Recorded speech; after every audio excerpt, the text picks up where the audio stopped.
For Facebook, the revelations just keep getting worse. Sears and Delta customers, there's been another data breach. And why the shooting at YouTube headquarters wasn't just another example of random workplace violence. All of that and more coming up with your Tech News today for Friday, April the 6th. Brought to you by HelloFresh. Gourmet meals coming straight to your door, farm fresh. And you can prepare them in just 30 minutes or less. $30 off your first order when you order from HelloFresh.com/Kim. That's HelloFresh.com/Kim. Unbelievably, the news about Facebook got even worse late yesterday afternoon. Several major hospitals here in the United States were approached by physicians hired by Facebook to share what they call anonymized data about their patients. Anonymous or not, it's all illegal. Facebook wanted all kinds of information, the kinds of illnesses that patients have, prescription information, the history of medical treatments, all of this for a proposed research grant. Facebook says it was intending to match up all the data with user data that it had collected. You get it? They can match up the anonymized data with real names and places. They say they were going to help hospitals figure out which patients might need special care or treatment. So now social media wants to be the gatekeeper at your hospital. Now, this proposal never went past the planning stages, but that's the point. It's been put on hold now since the Cambridge Analytica data leak scandal. CNBC was the first to report the story, and they have a Facebook spokesperson saying, "This work has not progressed past the planning phase, and we've not received, shared, or analyzed anybody's data." But as recently as last month, Facebook was talking to several healthcare organizations, including the Stanford Medical School and the American College of Cardiology, about signing the data sharing agreement.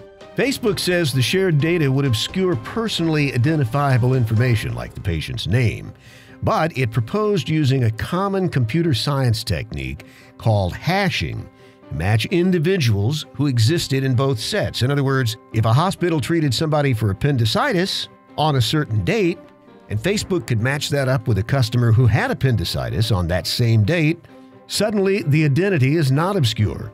Facebook says the data would only have been used for research conducted by the medical community. And just as Mark Zuckerberg once said, they would never sell that data. Speaking of data, both Sears and Delta Airlines are dealing with a data breach. Hundreds of thousands of customers at risk. The information that's been leaked dealt with customers doing business between September 26th and October 12th. So if you were shopping at Sears or booking flights online through Delta, your credit card numbers, names, and addresses all exposed on websites of the two companies. Both companies say their internal databases were not breached, for what that matters. The United States government is coming down on social media to help fight in the opioid crisis. The head of the FDA, Scott Gottlieb, says that these social media outlets are not doing enough to stop the online trade of opiates. In fact, the FDA says that there are offers to buy opioids on Twitter, Facebook, Instagram, YouTube, and Google. So he wants to hold a meeting with Silicon Valley CEOs to find solutions and stop the marketing of these drugs on social medias. The Centers for Disease Control and Prevention says that 115 Americans die in the opioid epidemic. Now, the more we're finding out about the shooting at YouTube's headquarters this week shows that it's not just another random workplace shooting. It was far more, and perhaps even worse and more dangerous. Here's what's behind it. YouTube's management is doing all it can to keep a lid on this week's shooting, but there's an emerging picture that reveals a new and frighteningly different kind of anger and frustration. It seems to be driven by random policies, complex algorithms, and carried out by nameless, faceless workers at social media and big tech companies. Just as Facebook's management had no grasp of the magnitude of their illegal behavior and how the world would react, the YouTube shooting shows us what we already knew.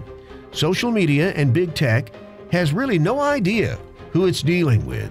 All those customers out there, they have no idea of the human toll that heavy-handed algorithms and policies that are instituted seemingly in a random way can take. Now, no one's excusing the shooter. This is only to point out that big tech must come to terms with the fact that algorithms sometimes don't understand human behavior. Treat this as a wake-up call. And that's your tech news for today, April the 6th, brought to you by HelloFresh. Garden fresh ingredients, great gourmet meals that you prepare yourself in just 30 minutes or less. They'll think you're a genius. When you contact HelloFresh.com/Kim and get $30 off your first order, HelloFresh.com/Kim.